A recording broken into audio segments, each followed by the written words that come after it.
Hello there, math class, and welcome in for another video. This one is a lesson video. It's a teaching video, not a practice video. And today we are looking at one of the most important concepts in math. This is one of the most important lessons that you'll ever see in math. It's called the order of operations. So let's go ahead and turn in your notebook, to a page where you can start a new lesson. And I want you to go ahead and also include this acronym, because some books actually list this. Instead of calling it the order of operations, they call it PEMDAS. And that's just an acronym. I will show you what that means very soon. And for this lesson, you're going to need memory piece 20. It has 5 parts. You have these 3 and then 2 more. So you should have 5 different pieces. And I can't show you all of them on one screen, so I'm having to flip back and forth. You need 5 different pieces that make up item 20. And if you look closely, you'll see item 20 on those. So going back to this example, let me just give you an example of what I'm talking about here. So write this problem down with me. We have 10 to the second power, and I am still on Shape Tool, so let's change that. 10 to the second power minus the square root of 64 times 3 divided by 2 plus 6 parentheses 5 plus 8. So this is called a multi-operational problem. And in math, there is a defined rule that we follow. When we have more than one operation in a problem, there is a specific order that we have to follow to solve the problem. And that's what this lesson is about. It's called the order of operations. So subtraction is an operation, multiplication is an operation, parentheses would make an operation, and there is a very specific order that we have to follow. And to teach you how to do this, we're actually going to work this problem that you just wrote down there. So the first piece that I want you to bring in, or actually I'm not going to bring in pieces. Let's just pull in the blue piece. So find this blue piece called grouping symbols. And I'm going to first of all tell you what grouping symbols are. Actually, let me write my problem in first. So just bear with me here. I'm sort of playing this by ear. I'm going to copy that problem again. So I have 10 squared minus the square root of 64 times 3, divide 2, add 6, and then 5 plus 8 in parentheses. Okay, so grouping symbols. Grouping symbols can be parentheses,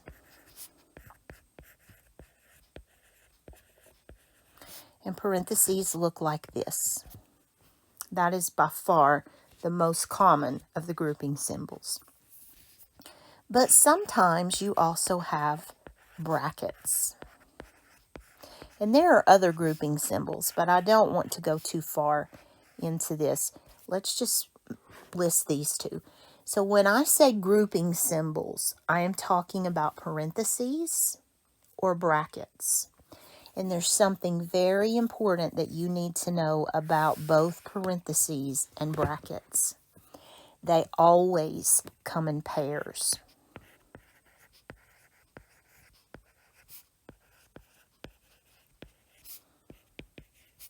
So there will be an open parenthesis, or a closed parenthesis that always come together. So they're always in a pair. We call the first one the open parenthesis or open bracket, and then the ending one is the closed parentheses or bracket.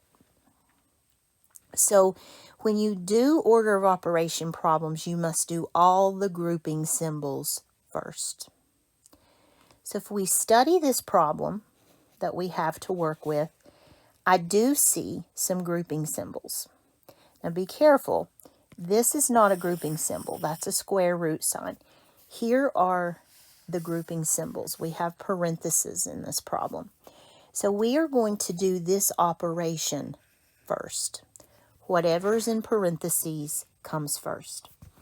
5 plus 8 is, I'm going to try this. I hope you can see that red. I want to make sure that actually, let me try something a little different. Let's do it in black and see if we can highlight. Because I want you to see, I guess that's okay. Here's the first of these operations that we have to perform. Grouping symbols always come first. And there are no other grouping symbols in this problem, so we're going to leave it just as it is. Okay, then let's go over to the green card, exponents and roots, and we are going to copy that problem down again. So I have 10 squared minus the square root of 64 times 3 divided by 2 plus 6. But remember, we got rid of the parentheses, so we're going to put that 13 in its place. Now, you might be thinking, but she said we got rid of the parentheses, and we did. Look at the difference between the two parentheses. In this first one, I had to do some math. There was an operation inside the parentheses. In this one, it's saying 6 times 13. So instead of using the times sign, this is another way to show multiplication, but it means multiply on this green one. So with exponents and roots, there are two operations that we have to watch for. And the exponent, of course, you know what this is. We've talked about these before, earlier in courses, but let's just review. Exponent is the little number that's called a superscript. It's the little number that's up at the top. The calculator key for exponent, if you're using the Casio, is x to the y power. So exponents are one of the things we have to deal with here. Roots are the other. And roots are shown with radical signs. And a radical sign is that funky division. It's this is called a radical. It looks like that.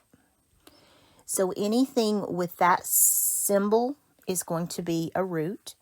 The calculator button for that, there are actually two of them. If you're using the, actually there's more than one, so I won't even go into that.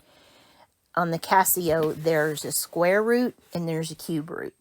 So if you are using the Casio, let me give you those two. I started to not, but I think it's going to be better if I do. If you want the square root of a number, you are going to press Shift and then the X2 key on the top row. If you want a cube root of a number, you will do Shift and the plus minus key, change sign. So this is for a square root, which has a 2, and this is for a cube root, which is the third root of a number. So the second step, let me make sure we're following here. The first step are the grouping symbols. If you have any parentheses or brackets, you deal with those first. The second step is exponents and roots from left to right. And that is so very important. You can't just pick out one and say, I like this one, I'm going to do it first. You have to work from left to right. So let's put that down there. And I know this sounds a little silly to some people, but if you have a learning disability like I do, left and right is not a problem for me, but I know some students who've had trouble with that because their brains just don't, they're wired a little differently. They're just as smart as anyone else. Their brains just work a little differently. So if you struggle with this, hold up your hands in front of you, fingers pointing up. Your left hand makes that L shape, okay? Your right hand does not. So this is your left hand. This is also a very good way to teach children how to tell left from right. But don't think this is funny, because there are some learning disabilities that really cause a problem with this kind of thing. But we are working from left to right. We're working this way, okay? So when I look at this problem, I see two of these. I see the 10 to the second power, and then here is a root. So we have both an exponent and a root in this problem. 10 to the second power, that's 10 times itself, two of them. If it were 10 to the third power, we would do 10 times 10 times 10. So 10 to the second power is 10 times 10. That is 100. And then the square root of 64 is 8, because 8 eighths are 64. So all I've done is to take 10 to the second power, and I get 100. That does not show up, does it? Let's try a different color. It's good while I'm coloring it, but then it doesn't show up. And then 64 square root is going to be the 8. So all I've done is to focus on these two parts of this problem. So when we go to the next card, which is going to be the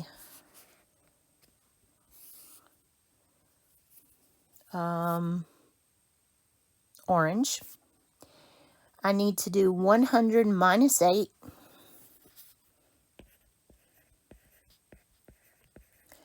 times 3, divide 2, plus 6 times 13.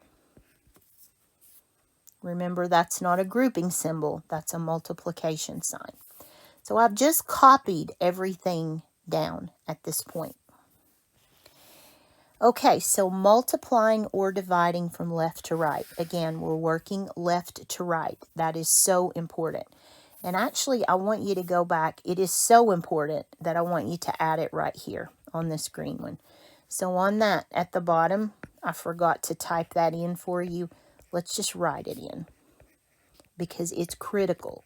You have to follow that order. Okay, so multiplying or dividing. Let me show you different ways of doing each of these, because this is something that if you've not had an algebra course before, you may not know. Multiply. When you are in elementary school, you learn to multiply like this. 8 times 3 is 24. When you get to middle school, you start to learn different ways of doing math. So you may have learned it with an asterisk. 8 times 3 is 24. You may have seen it with the dot. That one drove me crazy because it looked like a decimal. And I was trying to figure out how in the world is 8.3 the same as 24. But it means multiply. You may see it like this. Or you may see it like this. All of those mean exactly the same thing. Same with division. When you're in grade school, elementary school, you're just learning your division, you get something that looks like this. And we know that that is 8. Actually, that's not how we write it, is it? Let me do it right. 24 divided by 3 is 8. When you get to middle school, you learn to write it this way because very often we're doing it on a calculator.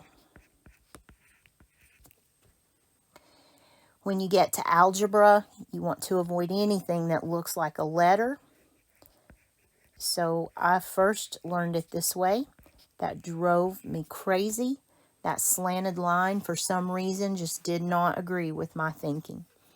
So finally in algebra, when they taught me to do it this way, all of those mean the same thing. So if you see one of these forms, you have to know that it's multiply or divide. And you always work from left to right. So let's look at our problem as we have it here. I have multiply, I have divide, and I have a multiply again. Now, I can't just say, oh, I'm going to do that 6 times 13 first because I like. You have to follow the left to right process. So the first one that I'm going to look at is right here. 8 times 3. And that is 24.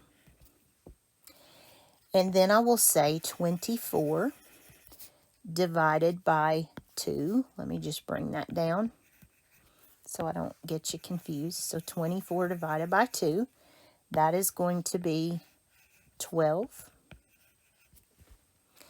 And then we have this other one over here, the 6 times 13. You see why I had to do my parentheses first so that I could get that 13 to use with the 6. So 6 times 13 is going to be 8, carry 1, I believe it's 78. Let me just double check that. Yes, now is not the time for me to make a mistake. So we have 78 and we have 12. So I'm going to copy what's left of this problem. I still have the 100. I've used this part, the divide 2.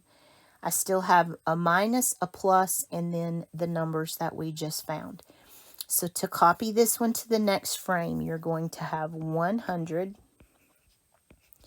minus 12 plus 78. Okay. And if you need to stop the video right here, go ahead and do that. And make sure you're following me from the orange to the red. You want to be able to see where the 100 minus 12 plus 78 comes from. And then the final thing is to add or subtract from left to right. Subtraction happens to come first, so we'll do it first. 100 minus 12 is 88. Then you bring down the plus and the 78, and you finish this problem out. And so I believe the final answer is 166.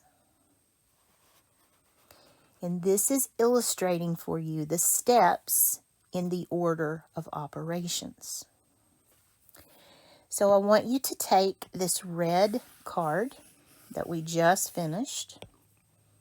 Bear with me here.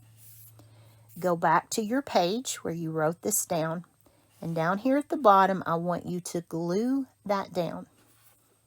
Put glue on the back of the whole thing and stick it down. You do not need to be able to lift that piece at all. Then go back and get your orange piece. Now be careful with this one. You're not going to glue it completely down. You're just going to glue behind. Let me just show you right here. You're going to glue on the back of this little tab. where I'm drawing with my red pen right now, I want you to put glue on the back of that. So that little door will lift up. Okay. And once you get the glue on the back, I want you to bring this one over, and we're going to stack it right here on top of this one. So you lay it down there, stick it down. I've got to resize mine so that it'll fit. And it's going to look something like that. Okay, let me try something here, please. Oh, please. Yes, let me crop away that white part because that looks funny to me. That's a little better. But that's what we're doing. We're stacking these up. Okay, come back and get the green one. And again, you are just going to put glue behind that tab. You want the green part, the door part, to fold up so you can see what's under it. And there is an assembly video that shows you how to do this. I just want to make sure you get them in the right order. That's the thing that's so important here. So we're going to bring this fella down, plop it right on there. Yours doesn't have to be resized, but mine does. Because yours are already cut out. Something like that. And then we're going to get the blue one.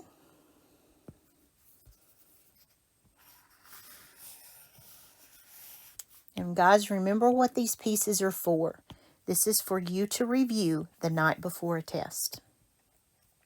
Okay? I want you to review this.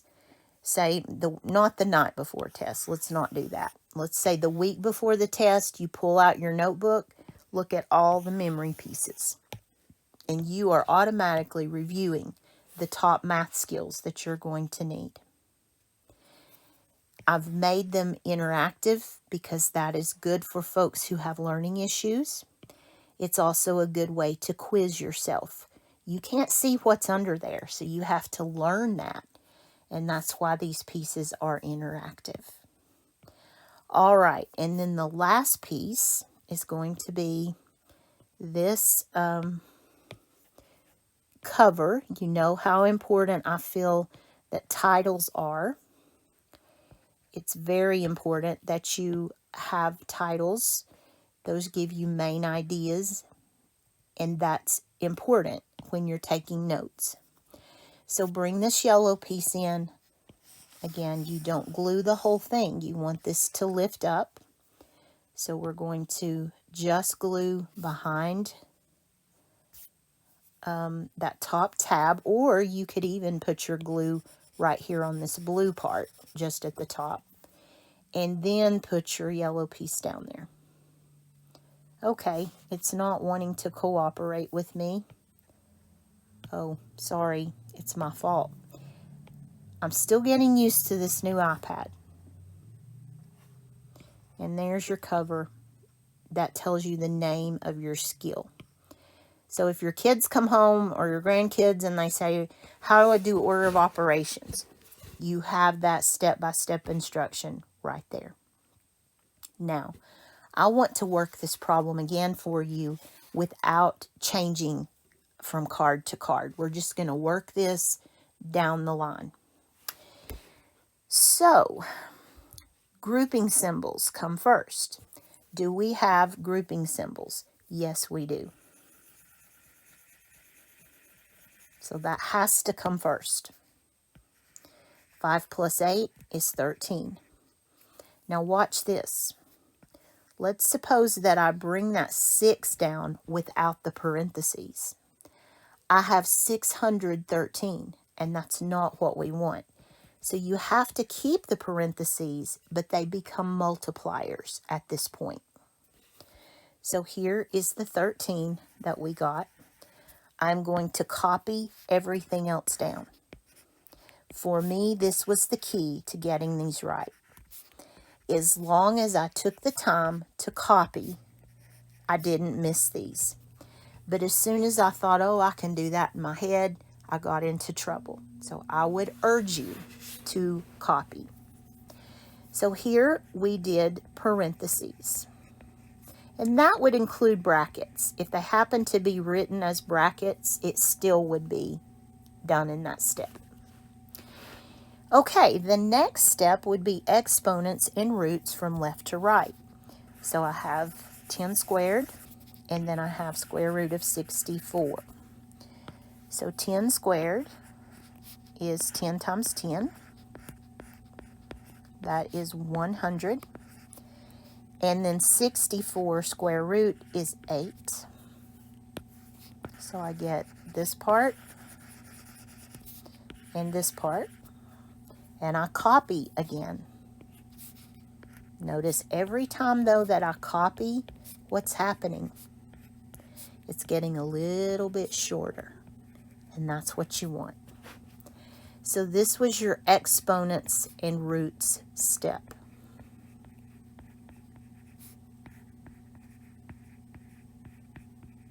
Left to right. Okay, so now I'm down here. I'm ready to get my multiplying or dividing from left to right. So I have this one right here.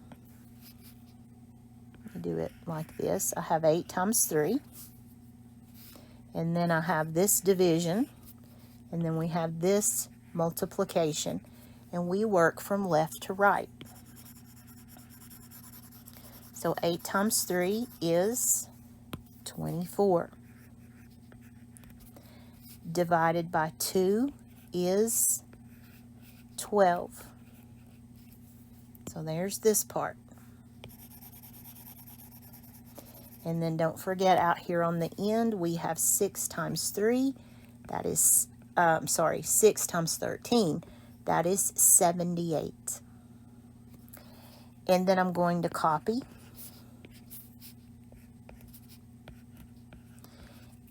There was my multiply or divide. Divide may come first, and that's okay. You treat them as one step. And then finally, I'm down to adding and subtracting, adding or subtracting, left to right, whichever comes first, you do that first. So in this case, subtract comes first. 100 minus 12 is 88, and then I add the 78, and I get the 166, and that's the final answer. So here's where PEMDAS comes in. Let me get a different color. We have P, E, M, D, A, S. That's where that acronym is coming from. Now, I learned a sentence that helped me remember the order, and I'll share that with you too. It's not my idea. This was something I was taught. I hear it in just about every math class I've ever been in. Please excuse my dear Aunt Sally.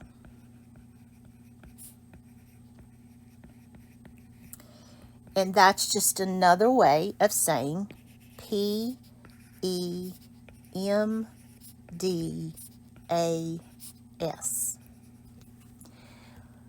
The problem with this that I had is, in my mind, M had to come before D, because the sentence wouldn't make sense if you said, please excuse dear my Sally Aunt.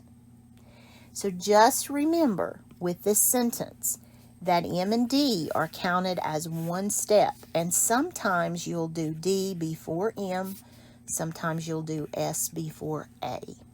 But if you can remember that those count as the same step, the sentence is great as well. We are going to do lots of practice problems with these. So I want you to make sure that you get this nailed down. There's also a flashcard.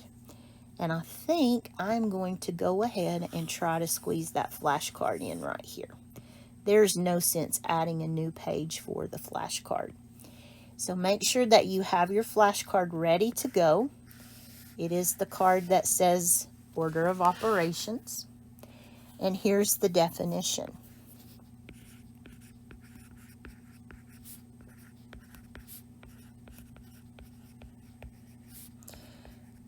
If someone asks you, what is the order of operations? It is the process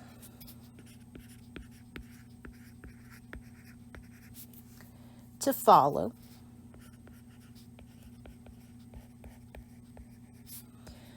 when solving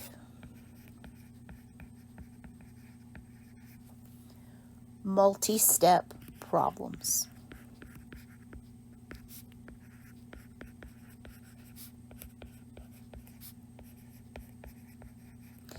And always when you see order of operations, however you remember these letters, you want to remember those. Now, there's one more thing I'm going to show you here. I'm going to squeeze it in, so I'm going to try to raise this just a hair. I'm going to show you what happens if you don't follow the order of operations. Because a lot of people might be thinking, what's the big deal about this? Why do I need to know all this? Let's see what happens. So I have 10 squared minus square root of 64 times 3, divide 2, add 6, 5 plus 8.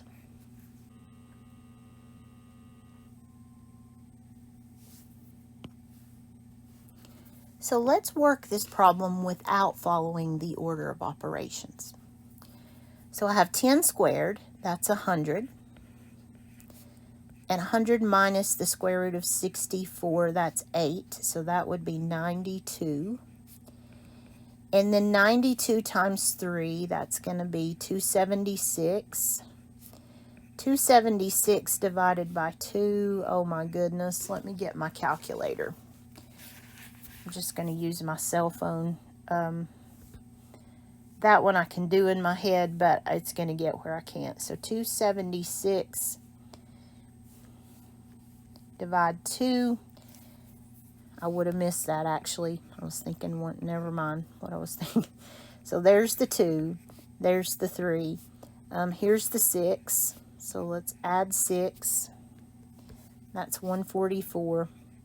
And then 144 times 5 plus 8, that would be 144 times 5, which is 720, plus 144 times 8. You can see how I am nowhere near. That's 1152. And then you add those together and you would come up with something that we don't even want to think about. So you see how important the order is. If you just start going in any order, you won't get the right answer. So we have to be able to work with this so that all of us are following the same set of rules. And that is the order of operations. We are going to do plenty of practice problems on these. So if you're feeling a little bit rough right now, just hang with me and it will be okay. We're going to start out with some easier ones and then work up to some more difficult ones. So I'll see you soon for some practice, and I hope you have a really good day.